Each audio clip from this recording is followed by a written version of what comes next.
Welcome into the September 20th episode of the Locked On Leafs podcast. I'm DiStefano with David Morassutti. Tis the eve before training camp and some injury news to start off camp, Dave. We'll tell you who is injured, how it's going to impact the club, and also a trio of retirements today, one of which was some big Leafs ties. I'll explain all that and more on today's edition of Locked On Leafs. You're Locked On Maple Leafs, your daily podcast on the Toronto Maple Leafs. Part of the Locked On Podcast Network, your team every day.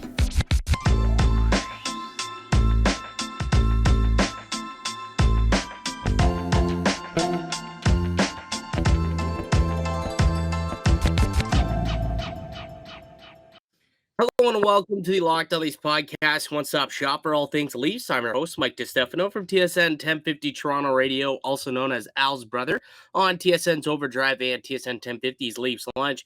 Joining me, it's my co-host, Dave Morassutti from Sportsnet, also a writer for the NHLPA.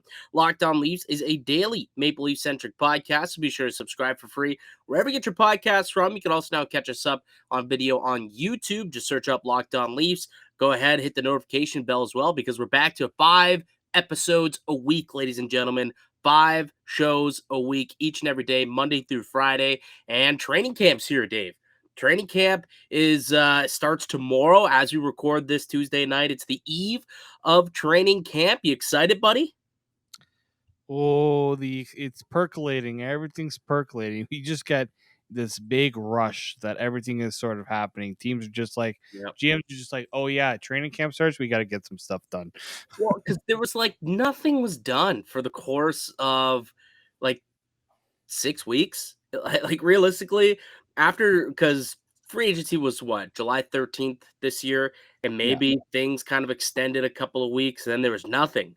And then Kadri signed, and there was nothing again. And now all of a sudden, lots of stuff happening, and we'll get to a lot of it. Some players retiring. There's some injury news, though, that we do need to start off with the Toronto Maple Leafs.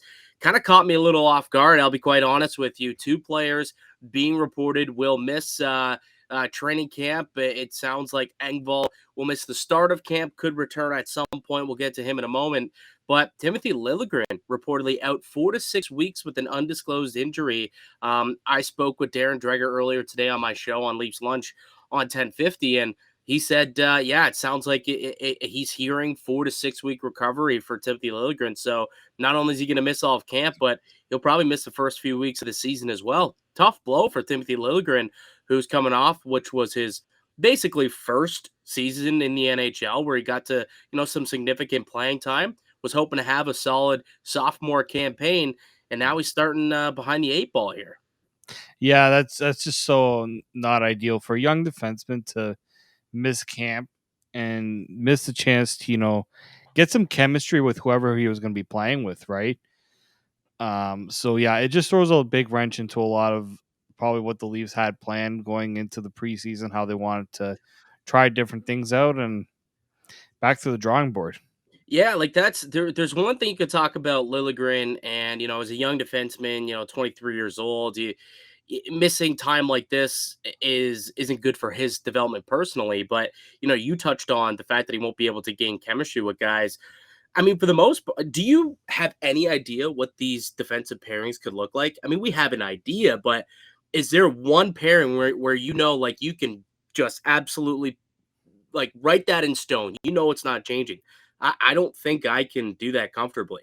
And not having Liljegren there to test out some of these pairings, to try and see how he fits with others. Can this guy go here? Can Liljegren, can he, develop a chemistry with Morgan Riley? Would that free up Brody to play with Jake Muzzin? And now we won't find out if that's the case. And, maybe we're going to have to watch a Muzzin Hall situation for a little bit, or maybe Sandin ends up coming back. Maybe they flip Gio to the right side. There's many different situations that could happen here. Not only is it Liljegren's development curve that is, going to take a bit of a hit by him missing 6 weeks, and it'll take him a little bit longer to get up to speed once he does get back into the NHL, into the swing of things. It also kind of throws a wrench into Sheldon Keefe's plans for him trying to test out and see which pairings would work best for him when puck drops on October 12th. Yeah, I think that's really you. I mean, I don't call it a good thing, but maybe the only thing is you can kind of see where your depth is at. You know, Yeah. you've already got a guy that's on the shelf, and you say, hey, look, there's an opportunity for somebody to grab some minutes, right? We know that they brought in Jordy Ben and Victor Mete. Those are two guys who have played both the left and right side. They're both left shots. It's not ideal to have so many lefties, but you can see how that experiment works. And then you go with some guys, younger guys with the Marlies, some guys who are trying to make a little bit of a name for themselves. Here you go. You know, injuries always bring out opportunities for somebody else. Really, the least this is the time where you have to see who can grab those opportunities. Yeah, I guess this is an opportunity for some other guys to go and take hold of a roster spot that you didn't otherwise think was available. I mean, the easy fix there is, I mean, you figure something out with Sandin, and Sandin becomes the sixth man in this rotation realistically.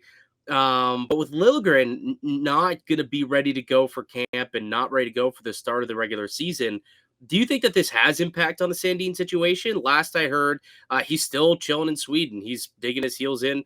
He is not happy with the contract he's been offered to this point, or at least, hasn't decided to accept whatever offer has been handed to him.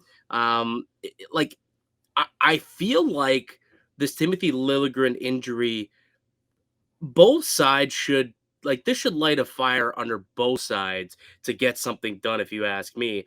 From a Dubas perspective, I mean, you don't want Sandin to also not play and be in the same boat as Liljegren, where now you look at it and you say, okay, he's starting behind the eight ball because he wasn't in camp. Not ideal for a 22-year-old defenseman who is, for all intents and purposes, going into his second, full season at the NHL level.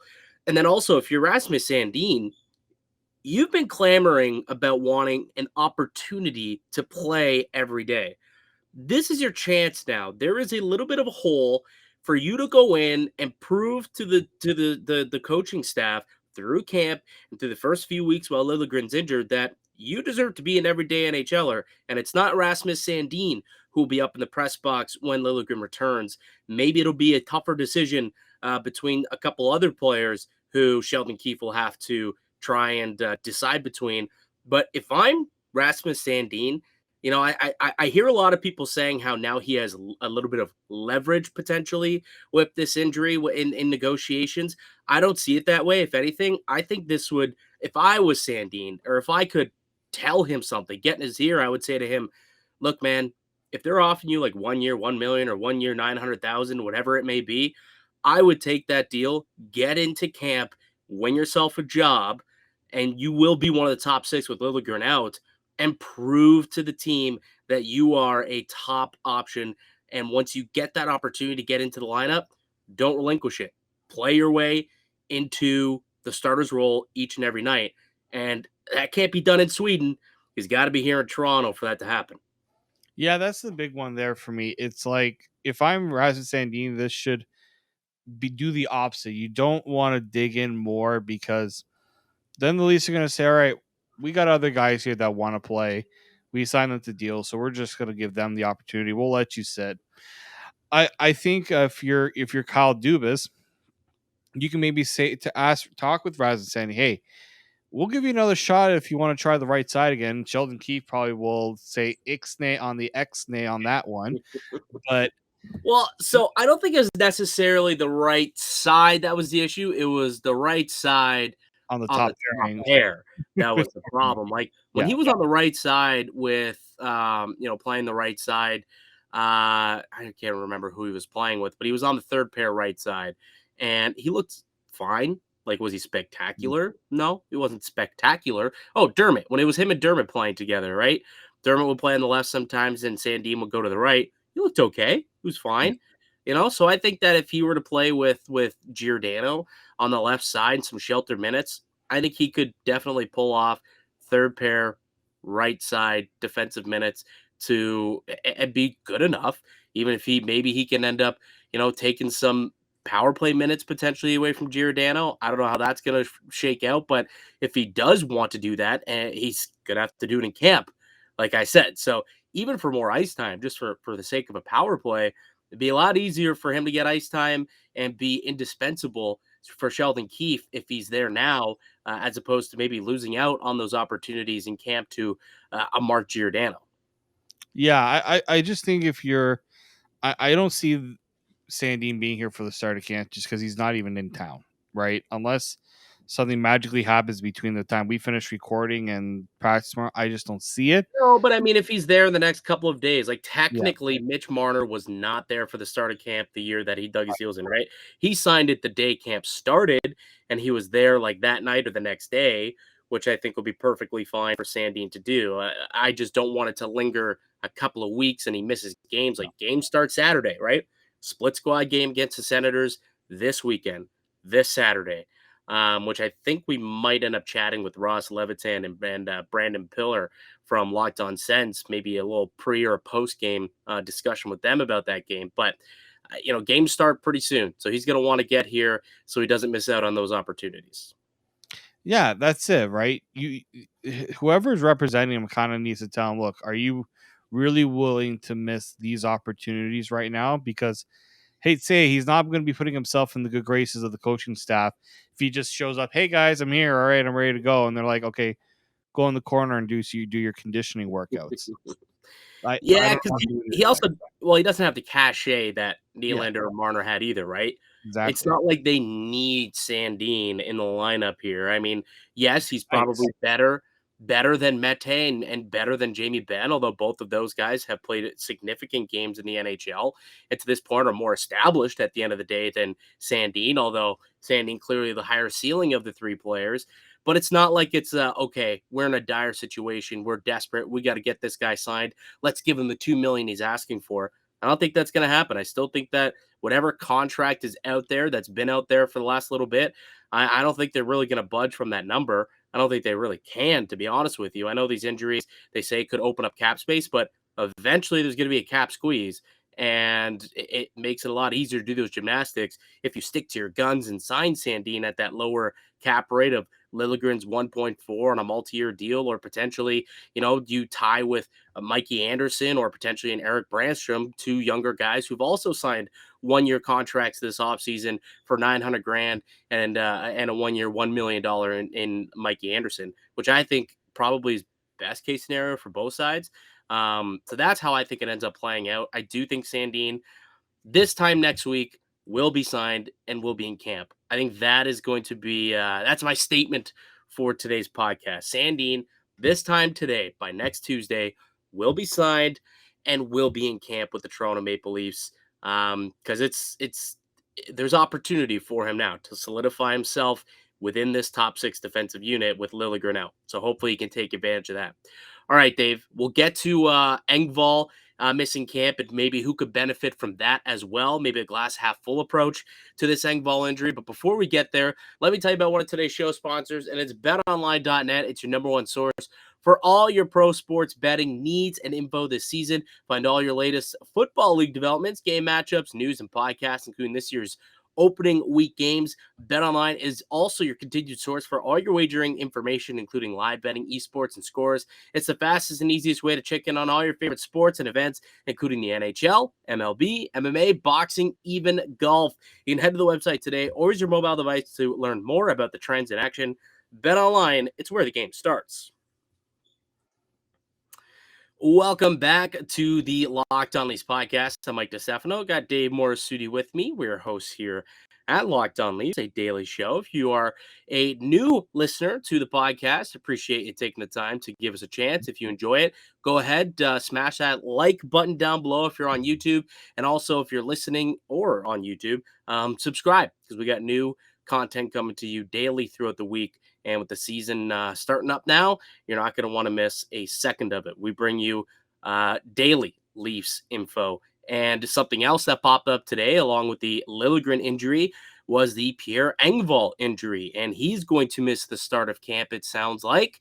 Doesn't seem as though it's as long-term as Liljegren. There's a chance he could return during camp. What's your read on the Engvall situation? Yeah, that one was a strange one. I know some people in our Discord are saying it's a little convenient that at a time that the Leafs are trying to figure out salary cap stuff, that all these injuries are popping up. I mean, Yeah. injuries happen, guys. If you look at other teams around the league, so many guys are now getting hip surgeries and knee surgeries. Like Couture might have to get another back surgery. Like it's a disaster right now. Yeah. Because let's not forget that while COVID is kind of going into the rear view, they were still trying to condense and trying to get this back to a normal schedule. So There's a logjam, right? There's a yeah, logjam for some of this stuff. But also, I think too, like everyone's coming in for the medicals now. yeah, So if you're coming in for your medical now and you're just kind of finding out some new information over the last couple of days, which I'm assuming is what's happened here with these two players. Like I didn't hear anything about either guy until the last 24 hours.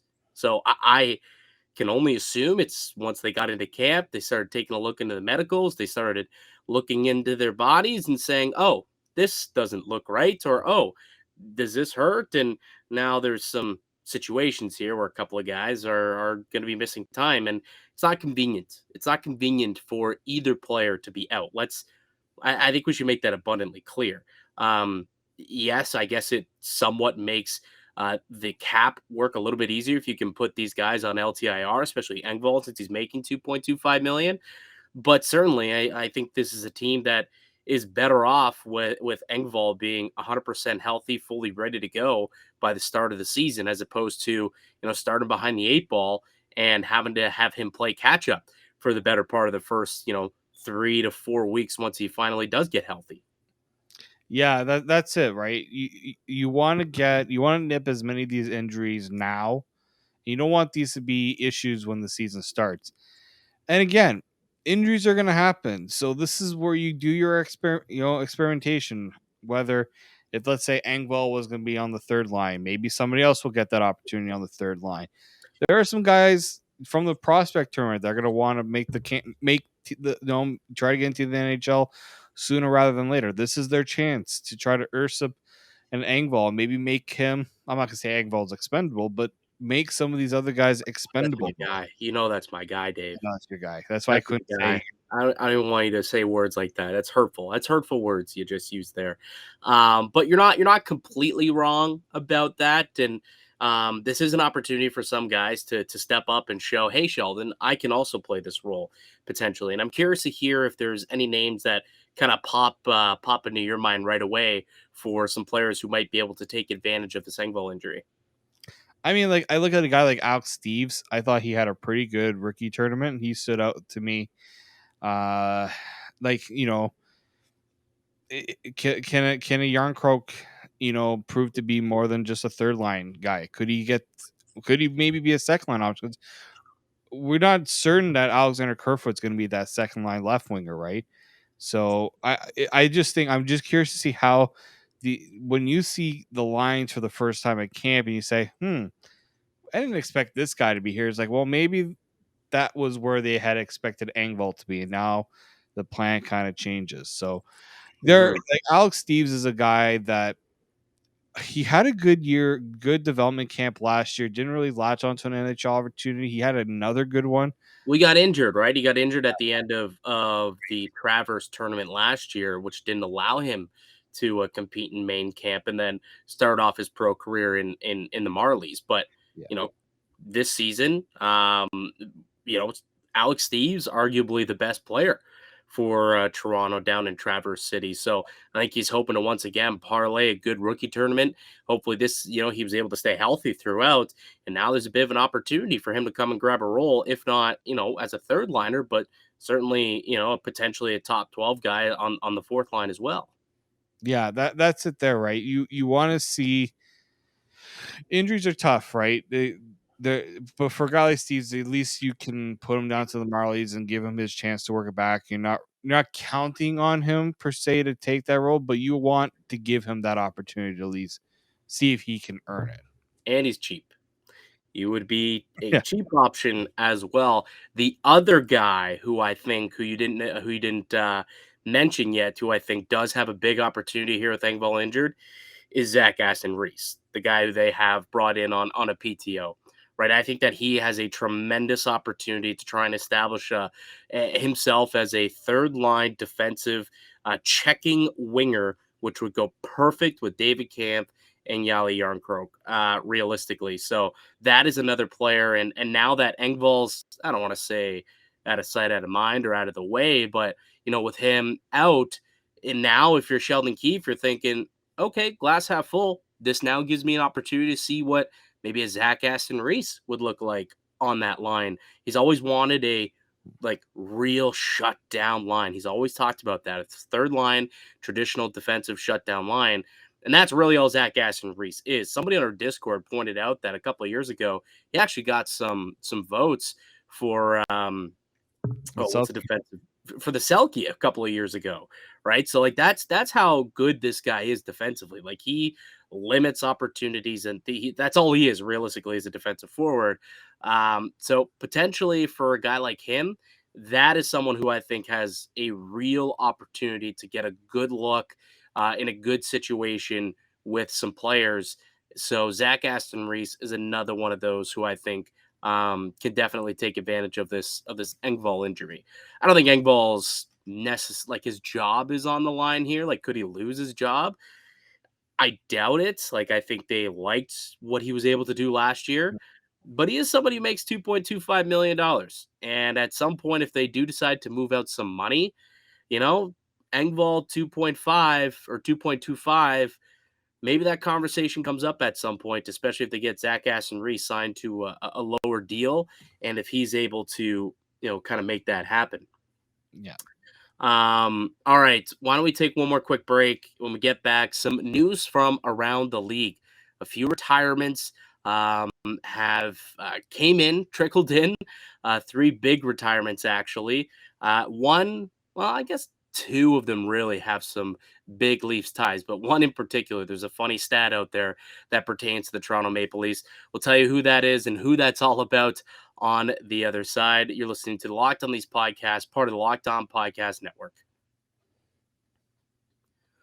Welcome back into the Locked On Leafs podcast. I'm Mike DiStefano with Dave Morassutti.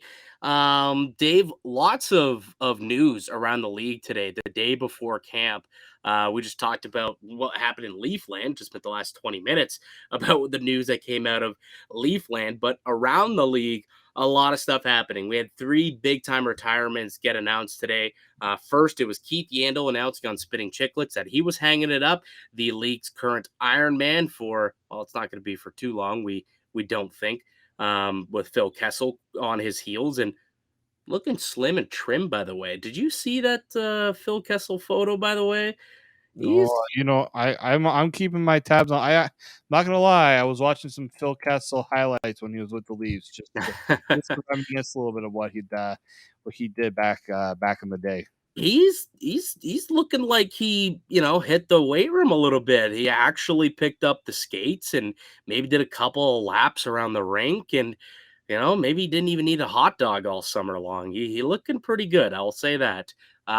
Didn't want to get the healthy scratch. He wanted to make sure that he could make it through the season, and I think he's like 20 games shy or something like that from passing Keith Yandle, if I'm not mistaken, to become the official Iron Man. So he announced his retirement. Keith Yandle did a great career. You'll always remember him best as a Phoenix Coyote for the most part of his career, before they changed to Arizona, and then spent a lot of time in Florida. And he was in New York for a little bit too, was he not, with the Rangers? Yeah, and then so ended his career obviously with the Philadelphia Flyers. So Keith Yandle is he's been a terrific player over the last few seasons. So I think it's something we all kind of anticipated happening. Especially now that his streak is kind of over. There's not much for him to play for at this point in his career. So not something I saw that was so surprising.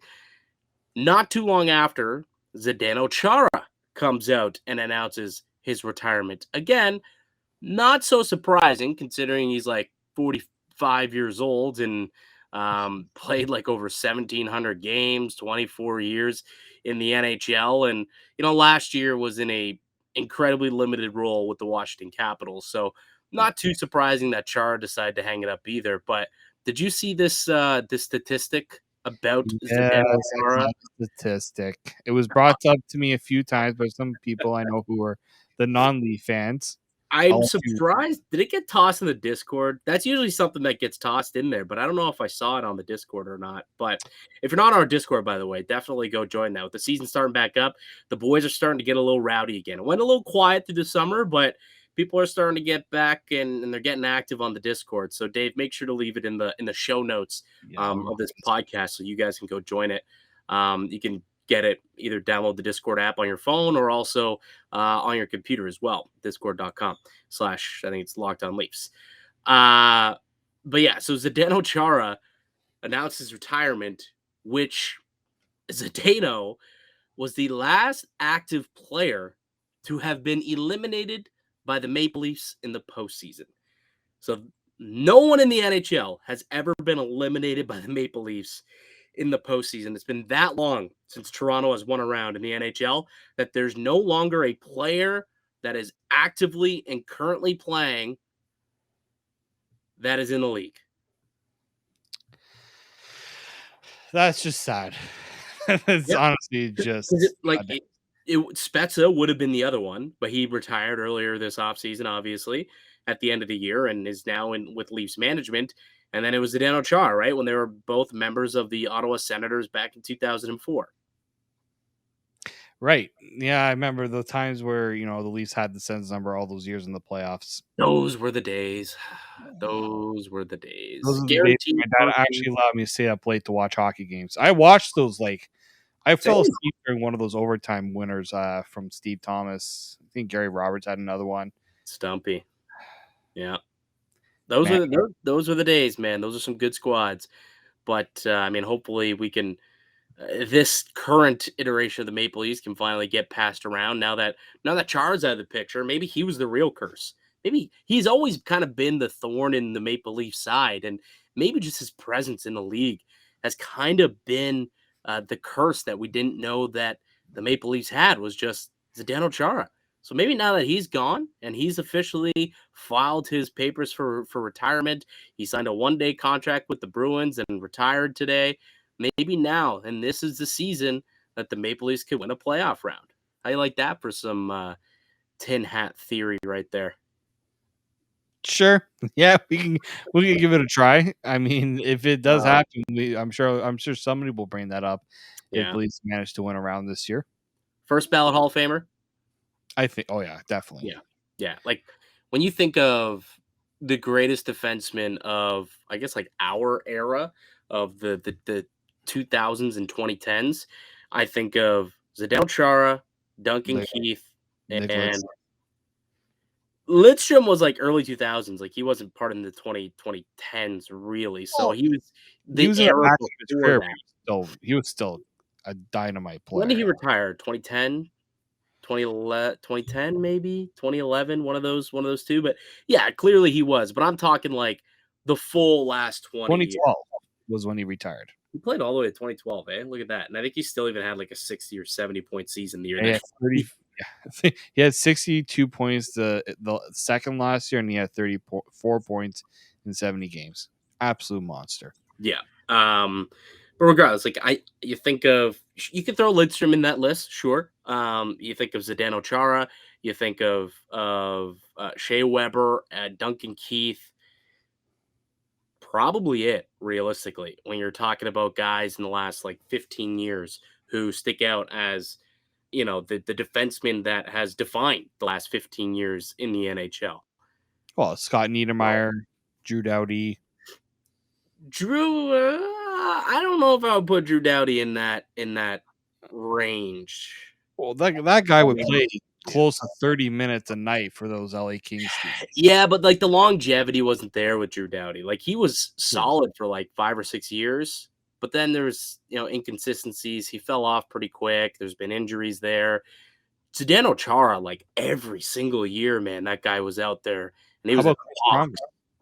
Who? Chris Pronger, because he would have Even been. Pronger. Like I think of that as the generation prior, right? Like these guys started their careers in the 90s, like Okay. early 90s, You're right? talking about guys who started in the Yeah, 2000s. like the last 15 years, which goes back to what, 2007, I guess, 2006, 2007 or so. Like that's where I'm talking about. Like from those guys, the last dozen to 15 years, who's dominated the hockey circles as defensemen the whole time, not just for like a couple, like the Even whole time. Like a Ryan Suter has been pretty stable. Suter's another guy who was up there for a very long time, of course. Hedman, I guess, is for the last decade has been up there. But Yeah. I remember doing like the all decade team of the 2010s. I think Mhm. it was Duncan Keith and Zdeno Chara were the two defensemen for the all decade NHL team for the 2010s. So yeah, first ballot Hall of Famer for sure. Yeah. He's got himself. They won one cup. They won two cups. Does One. They down lost. Yeah, they only won 1 cup. the one cup with Boston, yeah. Yeah, They've been so he went one to three finals and he won one cup. yeah. He went to 3? Vancouver, Yeah? that's one he won. Chicago, and then St. Louis. Oh, right, I forgot about the Chicago one. That's right, yeah. Oh, I didn't So forget about 3 the cup Chicago one. finals. Yeah, Well, Davy gosh, Bolland, yeah. Leaf legend. Yeah, Leaf legend. But yeah, sayonara to Zdeno Chara. And then PK Subban, the last of the 3 to announce his retirement today. That one catch you off guard a little bit? I heard rumblings that it sounded like it was going to be a possibility. It's really unfortunate because I wanted to see if PK would give it one more year. But I think what he's deciding is why try for something that might not be there. And I give him a lot of credit for that. And he's going to be one of those guys. They kept mentioning it. I can't remember who said it for sure, but like they were saying, like, this is a guy who might thrive way more off the ice than he does than he did on the ice. And I think when I think of like somebody brought up actually Tony Romo as like his comparable in terms of Tony Romo was a pretty decent quarterback in the NFL, not the greatest quarterback, but as an analyst, he's probably one of the best out there. Typical for a Cowboys fan to bring that up. Well, I think PK Subban would make a fantastic analyst. Yeah, he would, and I think ultimately, I would be shocked if there wasn't PTO offers out there. Like if he wanted to play in the NHL this year in any capacity, like if he had the drive just to keep the fire lit, he probably had offers to go out there and play somewhere. A chance to crack a roster on a PTO, sign a cheap, 1 year, $1 million deal somewhere. But he probably, you're right. It just said, you know what? I think I'd rather move on to the next chapter of my life. Hockey for a guy like Chara, hockey was his life, right? Eat, eat, sleep, hockey. Eat, sleep, hockey. Eat like that was Zdeno Chara. That's why he played for 24 years. 24 years that guy played in the NHL. And that's including one season overseas. So that's 25 years of pro hockey that he played. It's a quarter century, David, of pro hockey that Zdeno Chara played. Subban played 13 years, still very long time. Extremely successful, an admirable career, especially his time with the Montreal Canadiens, where he was beloved. But we've always known, like, Subban, there's when he's done with the game or done with playing the game, there's definitely a role for the guy on the screen to stay, within the game, but at a different capacity. And I could totally see PK Subban realizing that, yeah, maybe I'm no longer the player I can be. I know there's some back issues there with Subban. He can't quite skate like he used to when he was so elite as an offensive defenseman at the very least. And I think there's some realization there and just realizing to himself, I may be a better for the game off the ice than on the ice at this point in his career, and made that difficult decision to move on. And wish him nothing but success. I guarantee you, it's not goodbye for PK Subban. He'll be around. He'll be around the game a lot. I can guarantee you that one. Yeah. Yeah. Go ahead. No, and I think the NHL would be wise to use him as much as possible as like an ambassador for the game because really I don't think there is a better one in my opinion, like more recognizable in terms of things he's done off the ice. Yeah. I just think The that guy, what, $10 million he yeah, donated to the Children's Hospital in Montreal, and to this day, every year, still goes down there every summer and pays a visit to those kids. Like, he is beloved in that community, and for good reason. He's an amazing ambassador, even after he had left, got shipped out, not left, got shipped out by the Montreal Canadiens. But they still love him to this day down there. So just goes to show the type of person that PK Subban is. And, he's got the personality to be successful in whatever he decides to do, even if it's not hockey, it's something else. I guarantee you, Subban, he's going to have a successful next chapter in his life, whatever it may be. All right. I think we're going to end it there, Dave. Good stuff. It is the night before training camp, but training camp starts tomorrow. We will be back tomorrow. We'll kind of tee up the start of camp a little bit. There was an announcement of who the Leafs jersey sponsor is going to be. We'll talk about it tomorrow and also talk about uh, the richest contract in NHL history being signed and what that could mean for Austin Matthews. We'll get into that discussion tomorrow as well. But that's going to do it for us here today on the podcast. I'd like to thank you all for listening and supporting the show. You can subscribe to the Locked On Leafs podcast on all podcasts and platforms and receive daily Leafs content. Follow myself on Twitter at Mickey_Canuck. Follow Dave at D_Morassutti. Go ahead, please, if you enjoyed the episode, leave a like if you're watching on YouTube, a comment down below as well, and a review if you're listening on iTunes. That'd be greatly appreciated as well. So we'll be back with another episode tomorrow to tee up camp. But until then, keep it locked right here on Locked On Leafs.